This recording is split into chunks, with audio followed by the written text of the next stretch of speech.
On va rester un petit peu dans le même registre. C'est une question qui est similaire, mais j'ai quand même voulu la poser. Quand le colza est très présent dans la rotation, les crucifères dans les couverts sont déconseillés. Qu'en pensez-vous, Alexandre? Je suis un petit peu d'accord, hein. J'ai d'une certaine manière répondu à cela à l'instant. Si le colza est très présent, on a quand même beaucoup de crucifères. Euh, Ça laisse la place à plein d'autres plantes dans la rotation. Et là, par contre, c'est peut-être des légumineuses qu'on pourra mettre dans la rotation. C'est peut-être des légumineuses permanentes qu'on va pouvoir faire glisser dans le colza.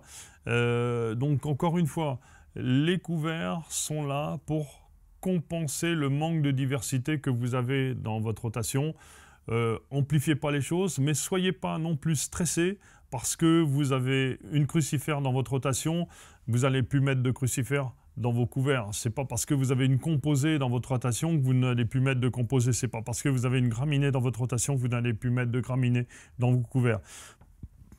À partir du moment où vous avez une orientation positive, que vous encouragez la biomasse et le vivant, votre sol digérera, et si ces plantes sont de familles un petit peu voisines, vous conservez une certaine forme de diversité, et ce n'est pas une raison pour ne pas mettre de couvert.